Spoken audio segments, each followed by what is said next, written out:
Hello aspirants, welcome to unlock GS academy. चलिए start करते हैं डेली न्यूज़पेपर एमसीक्यू सीरीज को, जिसमें हम न्यूज़पेपर के एग्जाम ओरिएंटेड इंपॉर्टेंट न्यूज़ को मल्टीपल चॉइस क्वेश्चन के द्वारा कवर करते हैं। तो चलिए देख लेते हैं आज हम कौन सा टॉपिक डिस्कस करने वाले हैं। प्रीवियस मंथ के क्विज भी हम इसी तरीके से डिस्कस कर चुके हैं, जिसका लिंक आपको डिस्क्रिप्शन में मिल जाएगा। आज हम चर्चा करेंगे अभी फिशरीज सेक्टर से संबंधित 3 नेशनल फ्लैगशिप प्रोग्राम स्टार्ट हुए हैं, तो चर्चा करेंगे उसके बारे में। एक स्पीसीज मालाबार ट्री टोड के बारे में चर्चा करेंगे, साथ ही साथ अटुकल पोंगल के बारे में जानेंगे। खोंडेलाइट स्टोन अभी चर्चा में रहा, तो जानेंगे इसके बारे में। साथ ही साथ इंटरनेशनल हेल्थ रेगुलेशन 2005 के बारे में भी चर्चा करेंगे। आज से हम एक मैप बेस्ड क्वेश्चन और एक ऑर्गेनाइजेशन बेस्ड क्वेश्चन भी डिस्कस करेंगे, जिसमें आज हम मैप बेस्ड क्वेश्चन के अंतर्गत नॉर्थ वेस्टर्न हिमालय, साथ ही साथ ऑर्गेनाइजेशन बेस्ड क्वेश्चन के अंतर्गत संघाई कॉर्पोरेशन ऑर्गेनाइजेशन के बारे में चर्चा करेंगे। तो चलिए स्टार्ट करते हैं आज का इंपॉर्टेंट सेशन। ये क्वेश्चन आपका जो अभी फिशरी से संबंधित 3 नेशनल फ्लैगशिप प्रोग्राम जो स्टार्ट किए गए हैं, उसके रिगार्डिंग आपको 3 स्टेटमेंट दिए गए हैं। फर्स्ट स्टेटमेंट में आपसे कहा गया है कि गवर्नमेंट ऑफ इंडिया के द्वारा farmer based disease surveillance system को मजबूत करने के लिए national surveillance programme of aquatic animal disease को शुरू किया गया था 2013 से। सेकेंड स्टेटमेंट में आपसे कहा गया है कि इसी को आगे बढ़ाते हुए, इसी एफर्ट को उसको इंटेंसिफाई करते हुए गवर्नमेंट ऑफ इंडिया के द्वारा इसके फेज 2 को स्टार्ट किया गया है अंडर द प्रधानमंत्री मत्स्य संपदा योजना के अंतर्गत। इसके अलावा थर्ड स्टेटमेंट में आपसे कहा गया है कि जो आईकार CIBA है, उसने डेवलप किया है श्रिम्प क्रॉप इंश्योरेंस प्रोडक्ट को, जो कि एक सेम प्रीमियम चार्ज करेगा फ्रॉम द फार्मर्स। तो इसके रिगार्डिंग आपको करेक्ट आंसर फाइंड आउट करना है, तो चलिए देख लेते हैं इसका आंसर। इसमें जो फर्स्ट स्टेटमेंट में जो बात की गई है कि जो गवर्नमेंट ऑफ इंडिया के द्वारा for farmer based disease surveillance system को मजबूत करने के लिए एक national surveillance programme of aquatic animal disease शुरू किया गया था 2013 से, तो ये इसके अंतर्गत करेक्ट स्टेटमेंट है। इसके अलावा सेकेंड स्टेटमेंट में जो बात की गई है कि इसी एफर्ट को आगे बढ़ाते हुए, उसको इंटेंसिफाई करते हुए गवर्नमेंट ऑफ इंडिया के द्वारा इसके फेज 2 को स्टार्ट किया गया है अंडर द प्रधानमंत्री मत्स्य संपदा योजना, तो ये भी इसके अंतर्गत करेक्ट है। इसके अलावा जो आईकार जो CIBA है, यानी कि central institute of brackish water aquaculture है, उसने डेवलप किया है एक श्रिम्प क्रॉप इंश्योरेंस प्रोडक्ट को, जो कि एक सेम प्रीमियम चार्ज नहीं करेगा, बल्कि डिफरेंट जोग्राफिकल लोकेशंस के आधार पर या डिफरेंट फार्मर्स की कंडीशंस के आधार पर ये प्रीमियम चार्ज किया जाएगा। तो ये इसके अंतर्गत रॉन्ग स्टेटमेंट हो जाएगा, इसलिए इसका जो आंसर होगा A1 and 2 ओनली। चलिए जान लेते हैं इन तीनों फ्लैगशिप प्रोग्राम के बारे में। Recently union minister of fisheries के द्वारा लॉन्च किया गया 3 नेशनल फ्लैगशिप प्रोग्राम को फॉर फिशरीज सेक्टर के डेवलपमेंट के लिए।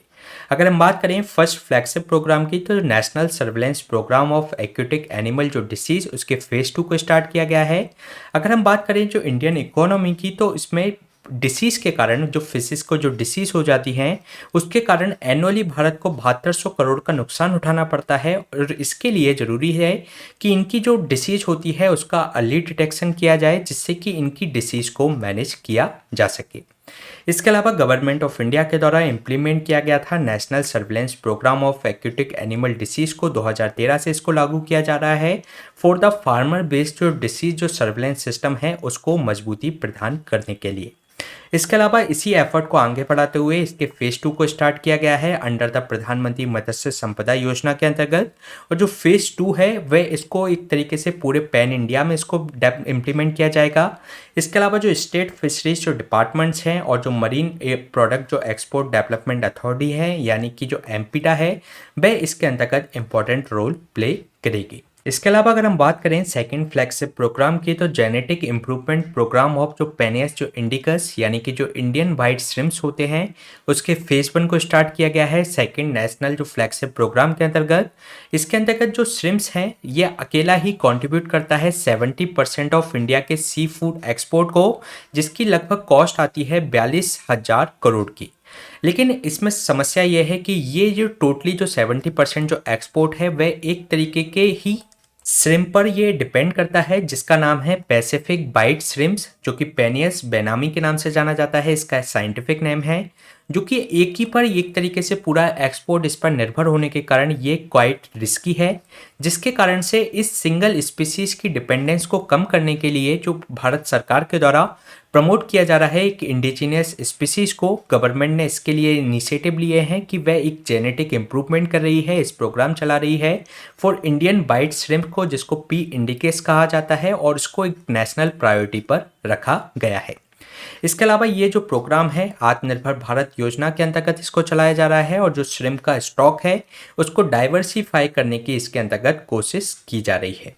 और इसमें जेनेटिक इम्प्रूवमेंट जो प्रोग्राम चलाया जा रहा है for the Indian white shrimps के लिए। इसके अलावा अगर हम थर्ड की अगर हम बात करें तो जो श्रिम्प के लिए एक क्रॉप इंश्योरेंस प्रोडक्ट को लॉन्च किया गया है, क्योंकि जो श्रिम्प जो फार्मिंग होती है काफ़ी ज़्यादा रिस्की वेंचर ये होता है, लेकिन फिर भी इसके बावजूद भी भारत ने लगभग पिछले डिकेड में 430% इसके अंतर्गत ग्रोथ दर्शाई है। लेकिन इसके अंतर्गत जो मेजोरिटी ऑफ जो एक्वाकल्चर जो फार्मर्स होते हैं वे स्मॉल फार्मर्स हैं और उनके पास खुद के 2 से 3 पॉन्ड्स ही हैं, तो ये एक तरीके से उनको एक रिस्क इसके साथ जुड़ी होती है। तो उस रिस्क को इसमें कम करने के लिए इसमें इंश्योरेंस प्रोवाइड कराया जाएगा और इसमें जो आईकार जो CIBA है यानी कि central institute of brackish water aquaculture है उसने डेवलप किया है एक श्रिम्प क्रॉप इंश्योरेंस प्रोडक्ट को, जो कि एक तरीके से चार्ज करेगा डिफरेंट प्रीमियम्स को बेस्ड ऑन द लोकेशंस और requirement of the individual farmer के अनुसार। और इसकी जो कॉस्ट होगी इनपुट कॉस्ट की वह 3.7% से ये 7.7% तक प्रीमियम चार्ज करेगा। इसके अलावा इसमें जो कंपेंसेशन दिया जाएगा 80% जो इनके लॉसेस होंगे श्रिम्प से संबंधित तो उनको इसको दिया जाएगा। साथ ही साथ इसमें जो 70% जो क्रॉप लॉस है उनको इसके अंतर्गत प्रोवाइड कराया जाएगा। इसके अलावा अगर हम बात करें भारत में फिशरी सेक्टर्स की क्या स्थिति है, तो जो फिशरी सेक्टर्स है भारत में ये एक डायरेक्ट सोर्स है लाइवलीहुड फॉर द 20 मिलियन जो फिशर्स को फिश फार्मर्स को। इसके अलावा इसमें जो कंट्रीब्यूशन करता है 1.75 ट्रिलियन एनुअली ग्रॉस वैल्यू जो एडिट करता है इंडिया की इकोनॉमी में।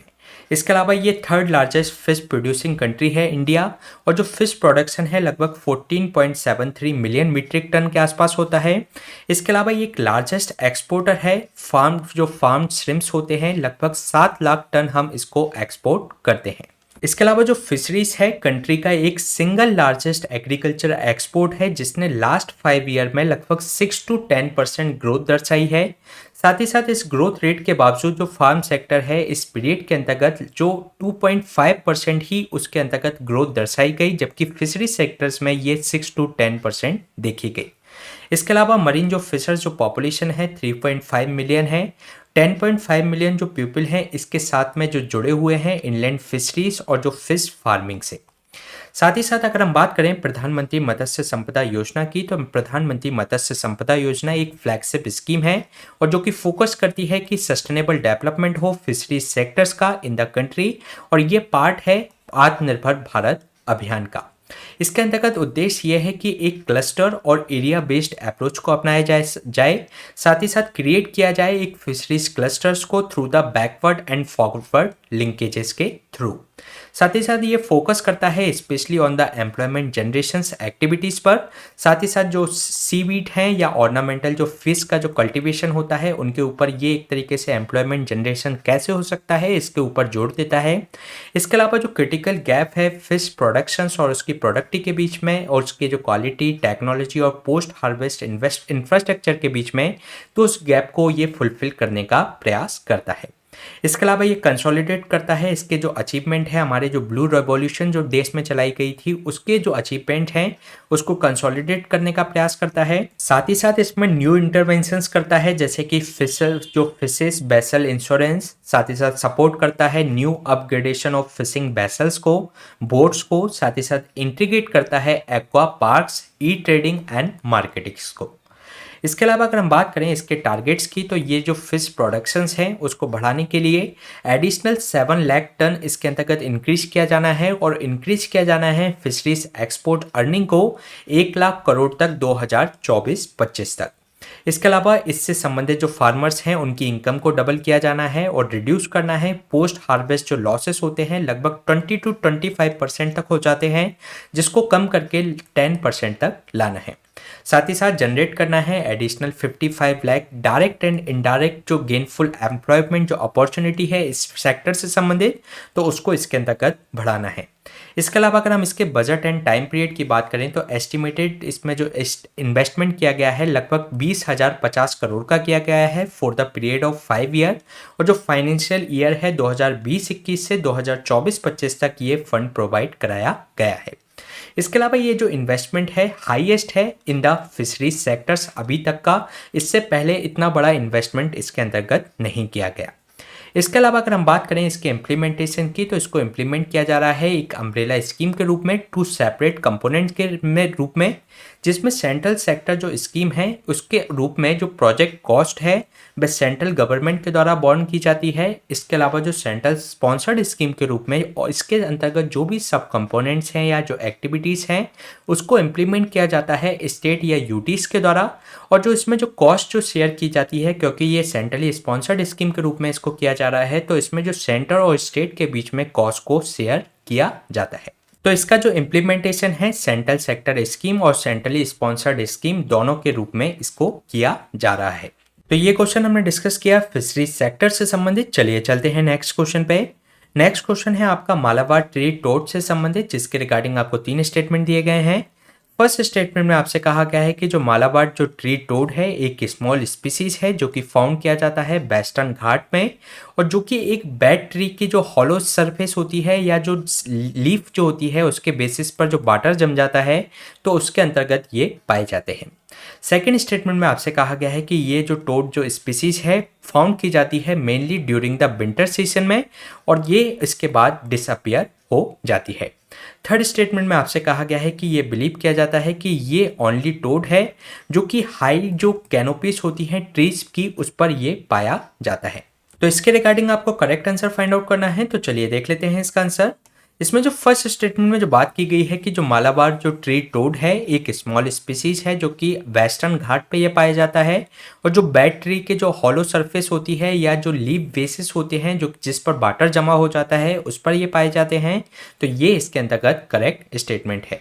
इसके अलावा ये जो टॉड स्पीसीज है ये mainly during the winter session नहीं बल्कि ये मानसून सेशन में आती है और इसके बाद ये डिसअपियर हो जाती है, तो ये इसके अंतर्गत रॉन्ग स्टेटमेंट है। इसके अलावा थर्ड स्टेटमेंट में जो बात की गई है कि ये एक ओनली टोड है जो कि हाईली जो कैनोपीज होती हैं ट्रीज की उस पर ये पाया जाता है, तो ये इसके अंतर्गत करेक्ट स्टेटमेंट है। इसके लिए इसका जो आंसर हो जाएगा बी 1 और 3 ओनली। चलिए जान लेते हैं अभी चर्चा में क्यों रहा।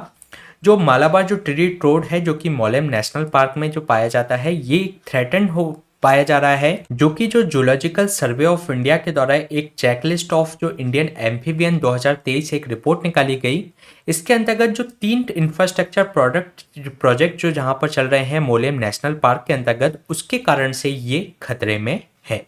अगर हम बात करें मालाबार ट्री टोड के बारे में, तो जो मालाबार जो ट्री टोड है एक स्मॉल स्पीसीज है जो कि एक तरीके से वेस्टर्न घाट के फॉरेस्ट में ये पाया जाता है, और जो ट्री के अंतर्गत जो बेड होलोस होते हैं साथ ही साथ जो लीफ बेसिस पर जो वाटर को कंटेन करता है उस पर जो रुका हुआ वाटर होता है इसके अंतर्गत ये पाए जाते हैं। इसके अलावा ये जो टोड स्पीसीज है ये mainly during the monsoon season में ये पाए जाते हैं, इसके बाद ये डिसअपियर हो जाते हैं। इसके अलावा इनको बिलीव किया जाता है कि ये एकमात्र ऐसे टोड हैं जो कि हाई कैनोपी होती है ट्रीज की उस पर ये पाए जाते हैं। इसके अलावा इनकी जो पॉपुलेशन है लगातार कम होती जा रही है क्योंकि इनका लगातार हैबिटेट लॉस होता जा रहा है, क्लाइमेट चेंज लगातार हो रहा है। इसके अलावा एक फंगस है जिसका नाम है बेट्रा कॉकिट्रियम डेंड्रोबैटिडिस, तो इस फंगस के कारण भी इनके जीवन पर खतरा है। इसके अलावा ये एक तरीके से ये जो फंगस है सभी जो एम्फीबियन पॉपुलेशन है उसको वर्ल्ड वाइड ये प्रभावित करती है। इसके अलावा अगर हम इसके आयुष्यन स्टेटस की बात करें तो इसका जो आयुष्यन स्टेटस है वह एंडेंजर्ड है। साथ ही साथ अगर हम बात करें मोलेम नेशनल पार्क के बारे में, तो ये जो मोलेम नेशनल पार्क है ये लोकेटेड है सेंगुम तालुक इन गोवा के अंतर्गत, जो कि बॉर्डर लगाता है कर्नाटक से। साथ ही साथ ये जो पार्क है सेवरल टेम्पल्स हैं जो कि एक तरीके से जो कदम्ब जो डायनेस्टी है उसके यहाँ पर टेम्पल पाए जाते हैं। इसके अलावा ये जो पार्क है अर्लियर जो इसको मोलेम गेम सेंचुरी के रूप में जाना जाता था और इसको डिक्लेयर कर दिया गया वाइल्ड लाइफ सेंचुरी के रूप में 1969 में, और उसको रीनेम कर दिया गया भगवान महावीर सेंचुरी के रूप में। इसके अलावा ये जो नेशनल पार्क इसको कहा जाने लगा भगवान महावीर सेंचुरी के रूप में, उसको मोलेम नेशनल पार्क के रूप में जाना जाता है। इसके अगर हम फौना की बात करें तो इसमें जो किंग कोबरा हम नोस्ट जो पिट बाइपर होते हैं वह यहाँ पर पाए जाते हैं। साथ ही साथ जो इंडियन रॉक पाइथन है मालाबार पिट बाइपर हैं इस पार्क के अंतर्गत पाए जाते हैं। तो ये क्वेश्चन हमने डिस्कस किया मालाबार ट्री टोड के बारे में। चलिए चलते हैं नेक्स्ट क्वेश्चन पे। नेक्स्ट क्वेश्चन है आपका अटुकल पोंगल से संबंधित, जिसके रिगार्डिंग आपको 3 स्टेटमेंट दिए गए हैं। फर्स्ट स्टेटमेंट में आपसे कहा गया है कि जो अटुकल पोंगल है, ये अटुकल टेम्पल के अंतर्गत जो कि तिरुवनंतपुरम में स्थित है, ये एक लार्जेस्ट कॉन्ग्रेशंस है वुमेन का फेस्टिवल इन द वर्ल्ड। इसके अलावा सेकेंड स्टेटमेंट में बात की गई है कि ये जो फेस्टिवल है, ये एक म्यूजिकल जो रेंडरिंग होती है, स्टोरी है गॉडेस कन्नगी चरित्रम की, तो ये यहाँ पर गाई जाती है ड्यूरिंग द कपू केट्टी सेरेमनी के अंतर्गत। इसके अलावा थर्ड स्टेटमेंट में बात की गई है कि जो अटुकल जो भागवत जो टेम्पल है, वह इसका एक तरीके से जो एलिमेंट है केरला आर्किटेक्चर का, साथ ही साथ तमिल आर्किटेक्चर का भी इसके अंतर्गत यूज किया गया है इस टेम्पल के अंतर्गत। तो इसके रिगार्डिंग आपको करेक्ट आंसर फाइंड आउट करना है, तो चलिए देख लेते हैं इसका आंसर। इसमें जो फर्स्ट स्टेटमेंट में जो बात की गई है कि जो अटुकल जो पोंगल है, ये अटुकल टेम्पल के अंतर्गत तिरुवनंतपुरम के अंतर्गत ये आयोजित किया जाता है और ये एक लार्जेस्ट कॉन्ग्रेशंस है वुमेन्स का इस फेस्टिवल इन द वर्ल्ड, यानी कि इस फेस्टिवल के अंतर्गत जो जमाव होता है वुमेन्स का, वह सबसे ज़्यादा होता है। इसके इस फेस्टिवल के अंतर्गत इसकी जो शुरुआत होती है एक म्यूजिकल रेंडरिंग से होती है, जिसमें स्टोरी सुनाई जाती है गॉडेस कन्नगी चरित्रम की, और इसमें जो कपू केट्टू से सेरेमनी होती है उसके दौरान इस सेरेमनी को आयोजित किया जाता है। तो ये भी इसके अंतर्गत करेक्ट स्टेटमेंट है। इसके अलावा जो अटुकल जो भगवत जो टेम्पल है, एक तरीके से बिल्ड किया गया है, उसके अंतर्गत जो एलिमेंट देखने को मिलते हैं केरला आर्किटेक्चर, साथ ही साथ तमिल आर्किटेक्चर के एलिमेंट्स उसके अंतर्गत देखने को मिलते हैं। तो ये भी इसके अंतर्गत करेक्ट स्टेटमेंट है, इसलिए इसका जो आंसर हो जाएगा डी 1, 2 एंड 3। चलिए जान लेते हैं इसके बारे में, ये अभी चर्चा में क्यों रहा। जो पोंगल है, एक तरीके का जो अटुकल पोंगल है, पोंगल ये 10 डे का लॉन्ग फेस्टिवल होता है अटुकल भागवती टेम्पल के अंतर्गत। इसके अलावा ये जो फेस्टिवल है, ये एक म्यूजिकल रेंडरिंग से शुरू होता है, यानी कि इसमें जो स्टोरी सुनाई जाती है म्यूजिकल रूप में गॉडेस कन्नगी चरित्रम की ड्यूरिंग द कप्पू केटू फेस्टिवल के दौरान। इसके अलावा इसमें जो स्टोरी है, एक तरीके से जो प्रेजेंस है कोडोनगल जो भगवती की, जो कि एक पांड्यन किंग की हत्या कर दी जाती है। तो ये एक तरीके से जो फेस्टिवल है, एक तरीके से विक्ट्री बताता है कि जो भी इविल चीज़ें हैं, यानी कि जो बेकार चीज़ें हैं, उस पर एक अच्छाई की जीत को ये संदर्भित करता है। इसके अलावा ये जो इवेंट है, गॉडेस जो एक तरीके से जो पांड्यन किंग है, जिसकी गॉडेस के द्वारा हत्या कर दी गई, तो इसके में एक तरीके से जो एक बाया कुर्बा के साथ इसमें एक ड्रम बजाए जाते हैं, और इसमें जो डिवोटी होते हैं आफ्टर द इसमें ड्रम बजाए जाने के दौरान इसमें जो लाइटनिंग की जाती है कि जो भी इसमें जो प्रसादी बनाई जाती है गॉडेस के लिए, तो उसके लिए इसमें एक तरीके से चूल्हा जलाया जाता है। इसके अलावा अगर हम बात करें पोंगला की, तो जो पोंगला है इसका मीन होता है बॉयल ओवर, यानी कि एक तरीके का रिचुअल है जिसमें वुमेन इसके अंतर्गत जो एक स्वीट पायसन बनाती हैं, जो कि एक हलवा होता है जिसमें राइस, जैगरी, कोकोनट, और इसमें जो एक तरीके से इनको कुक करके एक प्रसाद बनाई जाती है गॉडेस के लिए। इसके अलावा ये ऑफर करती हैं गॉडेस को भगवती, और साथ ही साथ ये जो पोंगल होता है ये कुक किया जाता है, एक जो मिट्टी के जो बर्तन होते हैं उसके अंतर्गत इस हलवे को बनाया जाता है।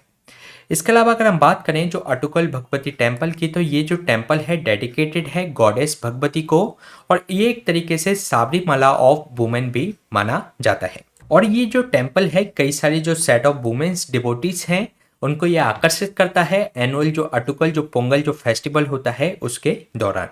इसके अलावा जो अटुकल जो देवी जो टेम्पल है, इसका जो मेन फेस्टिवल है अटुकल पोंगल, और इसमें गिनीज बुक ऑफ रिकॉर्ड में भी इसका जो स्थान आया था, क्योंकि जो एनुअल जो गैदरिंग हुई थी वुमेन्स की यहाँ पर, इसमें 1.5 मिलियन के आसपास वुमेन गैदर हुई थी इन February 23 इन 1997। साथ ही साथ मार्च 10, 2009 के अंतर्गत 2.5 मिलियन की गैदरिंग यहाँ पर हुई थी।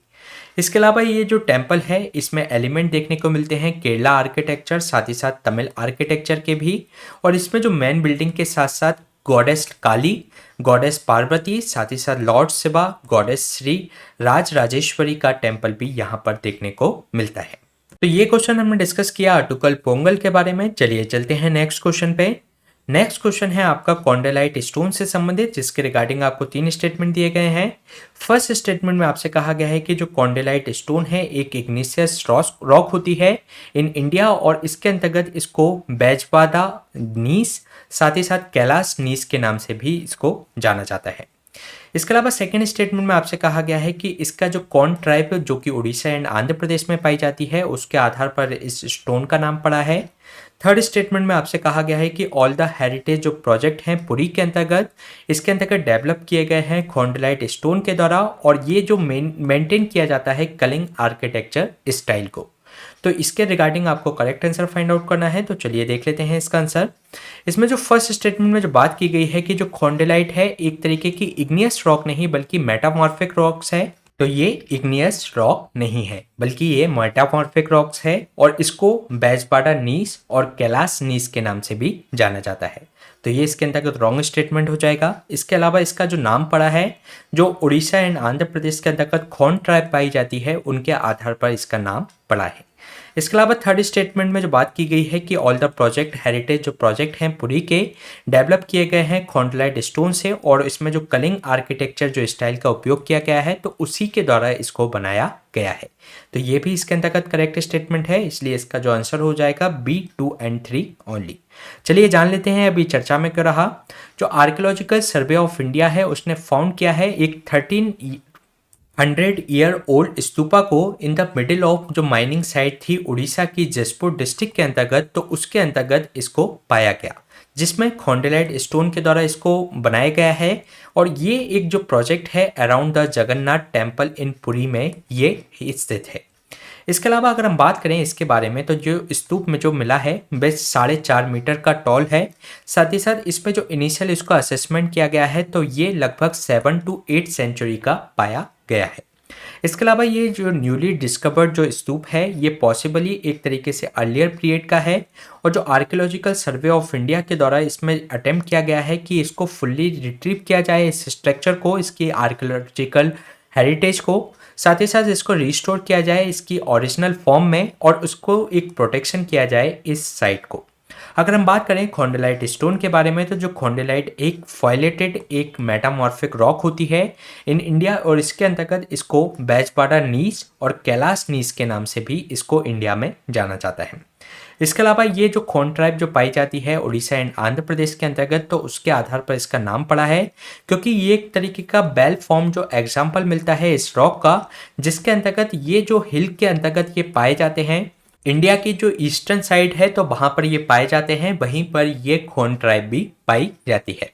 इसके अलावा जो खोंडेलाइट जो स्टोन है एक सप्लाई किया जाता है ब्यूटिफिकेशन प्रोजेक्ट अंडर द जो 12th सेंचुरी में जो श्री जगन्नाथ टेम्पल जो बनवाया गया था, तो उसके ब्यूटिफिकेशन के लिए खोंडेलाइट स्टोन का उपयोग किया गया था। इसके अलावा जो खोंडेलाइट जो स्टोन है एक यूज किया जाता है widely in the ancient temple जो कॉम्प्लेक्सेस हैं उसके लिए, और जो ऑल द जो हेरिटेज जो प्रोजेक्ट हैं पुरी के अंतर्गत उनको डेवलप किया गया है खोंडेलाइट स्टोन के माध्यम से, जो कि कलिंग आर्किटेक्चर स्टाइल से ये बने हुए हैं। इसके अलावा अगर हम बात करें जो ललितागिरी जो बुद्धिस्ट कॉम्प्लेक्स है, तो जो ललितागिरी जो एक मेजर बुद्धिस्ट कॉम्प्लेक्स है in the state of Orissa के अंतर्गत, और ये जो कॉम्प्लेक्स है होम है कई सारे स्तूपास का। साथ ही साथ इसमें एक गूढ़ स्तूपा आपको देखने को मिलते हैं, बुद्धा की इमेज, मोनास्ट्रीज यानी कि बिहार यहाँ पर देखने को मिलते हैं, जो कि ओल्डेस्ट साइट है इस रीजन की। और इसकी अगर हम बात करें इसके सिग्निफिकेंट फाइंड की, तो ये जो कॉम्प्लेक्स है जिसके अंतर्गत जो बुद्धास की जो रेलिक्स हैं यानी कि उनके जो अवशेष हैं, तांत्रिक जो बुद्धिज्म होता है वे यहाँ पर इस साइट पर प्रैक्टिस किए जाते थे। इसके अलावा इसमें जो रत्नागिरी और उदयगिरी के साथ में इसको एक डायमंड ट्राइंगल के रूप में जाना जाता है, कि यानी कि इसमें जो ट्राइंगल में एक आता है रत्नागिरी, सेकंड आता है उदयगिरी, और थर्ड जो आता है वह ललितागिरी के रूप में जाना जाता है। इसके अलावा ये यूज किया जाता है एक one of the all of these जो लार्ज जो पुष्पागिरी हैं, जो पुष्पागिरी जो बिहार है एंशियंट रिकॉर्ड में, तो वह इसके लिए जाना जाता है। इसके अलावा अगर हम बात करें स्तूपास के बारे में, तो जो स्तूपास हैं ये एक स्तूप का स्ट्रक्चर होता है जिसमें सबसे ऊपर होता है छत्र स्पायर, साथ ही साथ जो हर्मिका होता है जहाँ पर जो एक डिसिपल होते हैं या बुद्ध होते हैं तो उनके अवशेष यहाँ पर रखे जाते हैं हर्मिका, और इसको सबसे पवित्र स्थान माना जाता है। इसके अलावा अंडा शेप में एक तरीके से इस तरीके का स्ट्रक्चर इसमें बनाया जाता है जो कि एक तरीके से ठोस होता है। साथ ही साथ इसमें एक तोरण द्वार होता है जो कि एक प्रवेश द्वार के रूप में जाना जाता है। इसके अलावा एक इनक्लोज्ड वॉल भी इसके चारों तरफ पूरे स्तूपा के चारों ओर बनाई जाती है, और एक मेदी होती है जो कि एक तरीके से प्रदक्षिणा पथ के रूप में इसको जाना जाता है। इसके अलावा अगर हम बात करें स्तूपास के बारे में, तो जो ये जो स्तूपा हैं एक तरीके से जो मॉन्यूमेंट्स होते हैं, यूजुअली हाउसेस होते हैं सैक्रेड रेलिक्स के, यानी कि अवशेष के, जो कि जो रेलिक्स जो एसोसिएटेड होते थे बुद्धा से या उनके सेंटली पर्सन से। इसके अलावा ये एक तरीके से हेमिस्फेरिकल स्ट्रक्चर होता है, जो कि इसके स्पायर पर, जो कि हमने अभी देखा, तो उस पर एक टॉप पर ये स्थित होता है और समटाइम्स ये सिचुएटेड होता है बेस पर, और जो कि बैरी जो शेप एंड साइज इसके बैरी करते हैं। इसके अलावा जो बुद्धिस्ट जो स्तूपास हैं ये ओरिजिनली जो बिल्ड किए जाते थे हाउस के रूप में, और ये अर्ली एक तरीके से हिस्टोरिकल बुद्धा और जो एसोसिएटेड होते थे ऑलमोस्ट जो एक तरीके से सैक्रेड ऑफ बुद्धिज्म के रूप में इनको जाना जाता था। इसके अलावा ये ग्रेट स्तूपा एट सांची में हम देख सकते हैं मध्य प्रदेश में, और ये मोस्ट फेमस है, बेस्ट एक प्रिजर्व्ड अर्ली स्तूपा है इंडिया का, उसके रूप में इसको जाना जाता है। इसके अलावा अगर हम बात करें टाइप्स ऑफ स्तूपास के बारे में, तो एक स्तूपा होते हैं रेलिक स्तूपा, जिनको अवशेष स्तूपा कहा जाता है, जिसमें बुद्ध या उनके जो शिष्य होते थे उनके अवशेष को इसके अंतर्गत रखा जाता है। इसके अलावा एक होते हैं ऑब्जेक्ट स्तूपा, यानी कि जो वस्तु स्तूप होते हैं, यानी कि बुद्ध या उनके डिसिपल से संबंधित जो भी वस्तुएं हैं तो उनको इसके अंतर्गत रखा जाता है। इसके अलावा एक कमेमोरेटिव एक स्तूपा होते हैं, यानी कि एक स्मारक स्तूप होते हैं, जो कि बिल्ड किए जाते हैं कि उस समय जो बुद्ध हैं उनके जो शिष्य हुआ करते थे उसके एक तरीके से सम्मान के लिए इनको बनाया जाता है। साथ ही साथ एक सिंबॉलिक स्तूपा होता है, यानी कि प्रतीकात्मक स्तूपा, जिसके अंतर्गत एक सिंबलाइज करते हैं बुद्धिस्ट थियोलॉजी को। साथ ही एक वोटिव स्तूपा होते हैं, यानी कि जो मन्नत स्तूपा के रूप में इनको जाना जाता है, जो कि कंस्ट्रक्ट किए जाते हैं फॉर द कमेमोरेटिव विजिट के लिए। साथ ही साथ आध्यात्मिक बेनिफिट के लिए इनको बनाया जाता है, और यूजली इन साइट्स पर जो स्तूपा है एक जो इसमें जो पर्सन्स होते हैं वह रेगुलरली विजिट करते हैं। इसके अलावा अगर हम बात करें इनके बारे में, तो जो आर्कियोलॉजिकल सर्वे ऑफ इंडिया के बारे में, तो जो आर्कियोलॉजिकल जो सर्वे ऑफ इंडिया है एक प्रीमियर ऑर्गेनाइजेशन है फॉर द आर्कियोलॉजिकल रिसर्च, और साथ ही साथ ये प्रोटेक्शन करती है कल्चरल हेरिटेज और नेशंस इन द, और ये किसके अंतर्गत आती है, मिनिस्ट्री ऑफ कल्चर के अंतर्गत ये आती है। इसके अलावा ये मेंटेनेंस करती है जो एंशिएंट मॉन्यूमेंट्स हैं या आर्कियोलॉजिकल साइट्स हैं या उनके जो रिमेन्स हैं नेशनल इंपॉर्टेंस के, उनके प्राइम कंसर्न्स होता है आर्कियोलॉजिकल सर्वे ऑफ इंडिया का।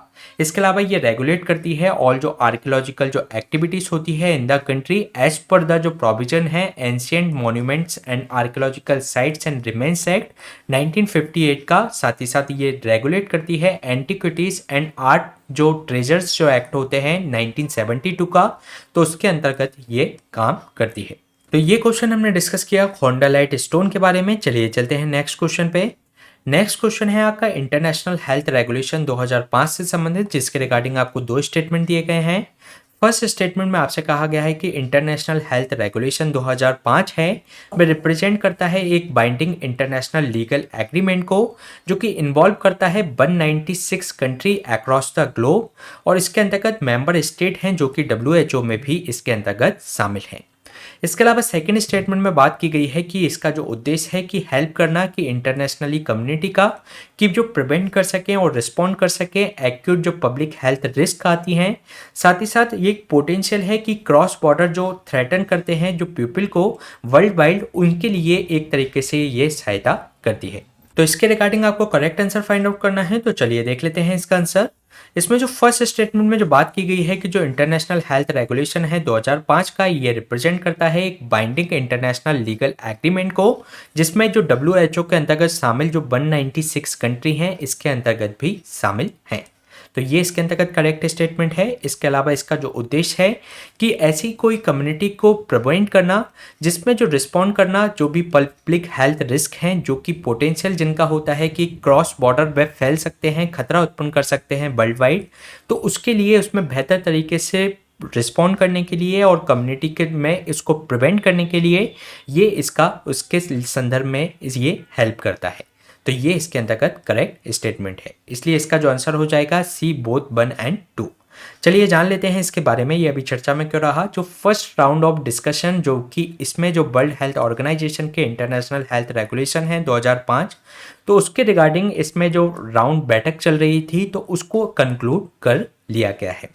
अगर हम बात करें इंटरनेशनल हेल्थ रेगुलेशन की, तो जो उसको फर्स्ट अडॉप्ट किया गया था वर्ल्ड हेल्थ असेंबली के द्वारा इन 1969 में, और लास्ट इसमें इसको रिवाइज किया गया था 2005 में, जो कि एक लीगली बाइंडिंग रूल्स हैं जो कि ओनली अप्लाई होते हैं डब्ल्यूएचओ पर, जो कि इंस्ट्रूमेंट हैं जिसका उद्देश्य है कि इंटरनेशनली कोलैबोरेशन किया जाए कि प्रिवेंट कर सकें, प्रोटेक्ट कर सकें अगेंस्ट द जो कंट्रोल और जो प्रोवाइड जो पब्लिक हेल्थ रिस्पॉन्सेस हैं उसको इसमें मजबूत किया जा सके, जिससे कि इंटरनेशनली जो स्प्रेड होती है डिसीज़ की उसको इसके अंतर्गत रोका जा सके। इसके अलावा इसमें जो इंटरनेशनल जो हेल्थ रेगुलेशन है ये एक ओनली इंटरनेशनल लीगल ट्रीटी है जिसके अंतर्गत रिस्पॉन्सिबिलिटी है कि एम्पावर करे वर्ल्ड हेल्थ ऑर्गेनाइजेशन की वह एक्ट करे कि मैन ग्लोबल सर्विलांस सिस्टम के रूप में। इसके अलावा 2005 में जो कि 2002 और जो 4 में जो सार्स का जो आउटब्रेक हुआ था, तो उसके बाद जो सेवरल चेंजेस इसके अंतर्गत लाए गए और जो रिवाइज जो था उसके अंतर्गत जो 1969 के अंतर्गत रिवाइज किया गया 2005 में इस जो इंटरनेशनल हेल्थ रेगुलेशंस को, जो कि फोर्स में आया 2007 में। और इसमें ये एक बाइंडिंग है जो 196 जो बाइंडिंग कंट्रीज इसके अंतर्गत शामिल हैं, जो कि एक जो सर्टेन जो पब्लिक हेल्थ जो इंसिडेंट्स होते हैं उसको एक्सटेंड किया गया बियॉन्ड द डिसीज, और ये एक डेजिग्नेट करता है कि जो public health emergency of international concerns जो घोषित किए जाते हैं किसी डिसीज को, तो वह इसके अंतर्गत 2005 में जब इसको रिवाइज किया गया था, 2007 से जब इसको लागू किया गया, तो ये जो प्रावधान है उसी के अंतर्गत इसको लागू किया गया था। और ऐसी डिसीज को जो कि एक सिग्निफिकेंट ग्लोबल थ्रेट प्रोड्यूस कर सकती हैं उनको एक public health emergency of international concerns के रूप में घोषित किया जाता है, जिसमें हमें समय समय पर यह देखा गया जैसे कि इबोला को किया गया था public health emergency of international concern, साथ ही साथ अभी जो कोविड हुआ तो उसको भी इसके अंतर्गत public health emergency of international concern घोषित किया गया था। तो ये क्वेश्चन हमने डिस्कस किया इंटरनेशनल हेल्थ रेगुलेशन 2005 से संबंधित। चलिए चलते हैं नेक्स्ट क्वेश्चन पे। नेक्स्ट क्वेश्चन है आपका ये जो एक मैप बेस्ड क्वेश्चन है जिसके अंतर्गत ये कहा गया है कि नॉर्थ वेस्टर्न हिमालय यानी कि जो कश्मीर हिमालय है उसमें नॉर्थ टू साउथ आपको इसकी रेंजेस को प्लेस करना है। तो इसके रिगार्डिंग हम देख लेते हैं इसका आंसर। इसमें सबसे पहले आपकी जो नॉर्थ पर आती है वह काराकोरम रेंज आती है, देन इसके बाद लद्दाख रेंज आती है, देन जास्कर, और फिर उसके बाद पीर पंजाल रेंज आपकी सबसे साउथ में आती है। यानी कि इसमें सबसे पहले 2 आएगा, देन 4 आएगा, देन 1, देन 3, यानी कि इसका जो आंसर हो जाएगा B2413। चलिए जान लेते हैं इसकी मैप पर लोकेशन। तो इसमें जैसे कि इसमें हमने बात की कि जो सबसे पहले इसमें आती है काराकोरम रेंज, फिर इसके बाद आपको ये लद्दाख रेंज दिख रही होगी, ये यहाँ से लद्दाख रेंज यहाँ से स्टार्ट हो जाती है। इसके बाद इसमें जांस्कर रेंज आती है और देन इसके अंतर्गत पीर पंजाल रेंज आपको देखने को मिलती है। तो ये जो नॉर्थ वेस्टर्न हिमालय के अंतर्गत कश्मीर हिमालय के अंतर्गत इसको जाना जाता है। इसके अलावा अगर हम बात करें कश्मीर और नॉर्थ वेस्टर्न हिमालय की, तो ये एक तरीके से सीरीज ऑफ रेंजेस को जिसमें काराकोरम, लद्दाख, जांस्कर और पीर पंजाल रेंजेस इसके अंतर्गत आती है। और नॉर्थ ईस्टर्न पार्ट अगर हम बात करें कश्मीर हिमालय की, तो उसमें हमें कोल्ड डेजर्ट इसके अंतर्गत देखने को मिलता है, जो कि एक ग्रेटर हिमालय और काराकोरम रेंज के बीच में स्थित है।